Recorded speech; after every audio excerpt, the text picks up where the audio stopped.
Hello. See you again with Car Expert YouTube channel. Don't forget to subscribe to get the newest update of car reviews. The Chevrolet Cruze Hatchback has finally come to America. While the first-generation Cruze offered both hatchback and wagon variants, they only went to those lucky ducks overseas. Although American drivers have historically been more interested in sedans, the U.S. car market is changing, with roughly 350,000 hatches being registered each year now. In offering the new Cruze hatchback here, Chevrolet hopes to take a chunk of that market. Judging just from the exterior, the Cruze hatch has a good chance of snagging some sales. The already handsome front end finally gets the tail it deserves, solving the stylistic problem with the Cruze sedan. Its trunk section looks a bit awkward and narrow compared to its slow, wide nose. The hatch is wider, wrap-around taillights and bumper-mounted license plate go a long way toward fixing that. The car also looks a bit more squat and athletic with its 7.4-inch shorter rear overhang.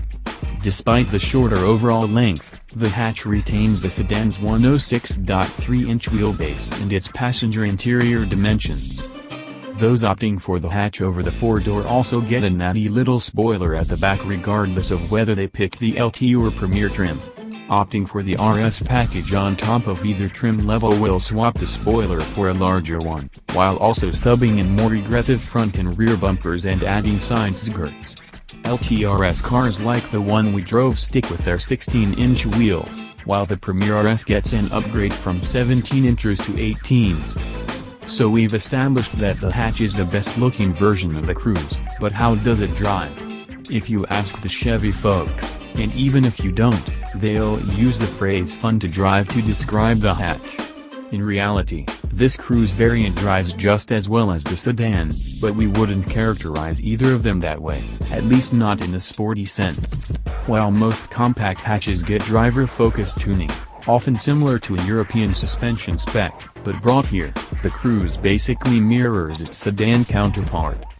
The Cruze hatch, like its B-trunked sibling, packs a turbocharged 1.4-liter four-cylinder that makes a respectable 153 horsepower and 177 pound-feet of torque. A diesel engine will be available on both body styles for 2018. It's an impressively smooth and quiet engine, even when being caned on back roads and on ramps.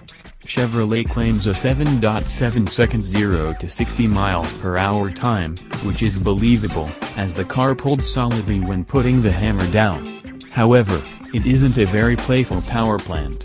Throttle response is on the sluggish side, and the engine isn't eager to rev. If we were choosing a Cruze model, the hatchback would be the obvious pick. No, the 5-door isn't some exciting hot hatch. But it's just as pleasant to be in and drive as the sedan, with better looks and a more useful cargo area. So it fulfills the hatch promise without breaking new ground. Maybe we'll be a little more specific next time we ask a company to bring a hatchback to America.